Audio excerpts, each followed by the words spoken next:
Part 3, The Effects of the Myth on the Advocates, Legalized Aggression. While most people probably imagine themselves to be spectators when it comes to authoritarian oppression and injustice, in truth, nearly everyone is actually an advocate of government. Violence in one form or another. Anyone who votes, regardless of the candidate, or even verbally supports some policy or program of the government, is condoning the initiation of violence against his neighbors, even if he does not recognize it as such.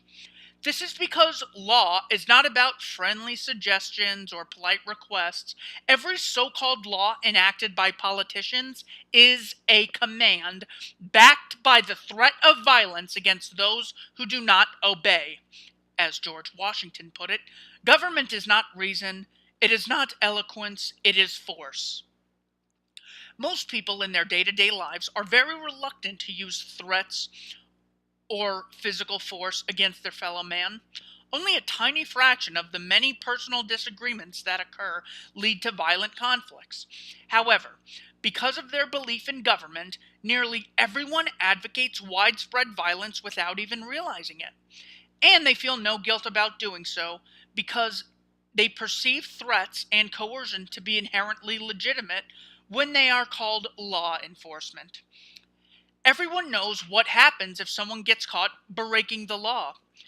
It may only be a fine, a demand for payment under the threat of force, or it may be an arrest, forcibly taking someone captive, or it may even result in law enforcers killing someone who continues to resist. But every law is a threat backed by the ability and willingness to use deadly force against those who disobey, and anyone who honestly considers the idea will recognize that fact. But the belief in authority leads to a strange contradiction in how people see the world. Almost everyone advocates that law be used to coerce others to do certain things or to fund certain things. However, while advocating such violence, knowing full well the consequences to any who are caught disobeying, those same advocates fail to recognize that what they are advocating is violence. There are millions, for example, who consider themselves to be peaceful, civilized people, some even proudly wear the label of pacifist, while advocating armed robbery against everyone they know, as well as millions of strangers. They see no contradiction because the robbery is given the euphemism taxation and is carried out by people who are imagined to have the right to commit robbery in the name of government. The level of denial which the belief in authority creates is profound. When advocating political violence, people accept no responsibility for the results. Those who apply for government benefits, for example, are asking to receive loot forcibly stolen from their neighbors via taxation. Likewise, applying for a government job amounts to asking that one's neighbors be forced to pay one's salary. Whether the person receives a direct payment or some service program or other benefit, he will usually accept the stolen property without the slightest hint of shame or guilt.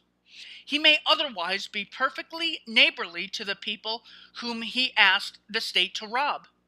In no other situation does a strange mental disconnect occur, not only for the one advocating the act of aggression, but also for the victim of it. If, for example, one person had paid an armed thief to break into his neighbor's house and steal some of his valuables, and the neighbor knew he had done so, such neighbors would probably not be on friendly terms, to say the least. Yet, when the same thing is done using authority via elections followed by legislative theft, neither the thief nor the victim usually perceives anything wrong with it. Author's personal note. I've lost count of how many times people have expressed sympathy for me and my wife because we were imprisoned for not bowing to the IRS. But it never seems to occur to our non-anarchist acquaintances that we were caged by the very people they voted for disobeying commands which they advocated. As far as I know, not one statist we know has ever noticed the schizophrenia and hypocrisy of actively supporting mass extortion taxation and then giving heartfelt condolences to the victims of that same extortion.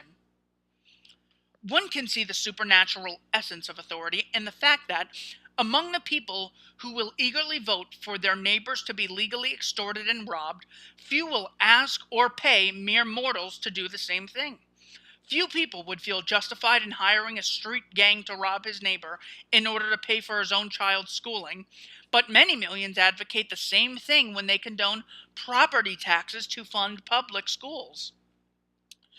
Why do the two feel so morally different to them?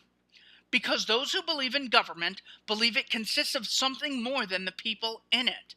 It is imagined to have rights that no mere mortal has. From the perspective of the statist, asking government to do something has far more in common with praying for the gods to do something than it does with asking people to do something. A statist who demands certain legislation would be horrified and offended if some group of average people offered to provide similar services. Imagine if a street gang made the following offer to a local resident. We'll do a shakedown of your neighbors and use what we get to pay for things that you want. Your kid going to school, fixing the roads, stuff like that. We have to keep a cut for ourselves, of course. And tell us how you wish your neighbors would behave, and we'll make sure they behave that way. If they don't do what we say, we take their stuff or stick them in a cage. If average people made such an offer, they would be condemned for their attempted thuggery. But when the same things are proposed in a campaign speech by someone running for a position in government, and when such things are done in the name of vague political abstractions such as the common good or the will of the people, they are seen not only as allowable, but as noble and virtuous. When the politicians say, we need to provide adequate funding for our children's education and we need to invest in our infrastructure, he is literally talking about forcibly taking money away from people via taxes and spending it the way he thinks it should be spent. Such aggression is accepted as justified when done in the name of authority, but recognized as immoral if done by mere mortals. This shows that in the mindset of the statist, government is something more than a collection of human beings. Paradoxically, the statist will insist that everything that government is allowed to do and everything it is comes from the people. All belief in government requires the absurd cult-like belief that by way of pseudo-religious political documents and rituals, constitutions, elections, appointments, legislation, and so on, a bunch of mere mortals can conjure into existence an entity that possesses superhuman rights. Rights not possessed by any of the people who created it. And once the people hallucinate the existence of such a thing, they will eagerly beg that thing to forcibly control and extort their neighbors. People recognize that mere mortals have no right to do such things, but truly believe that the deity called government has every right to do such things.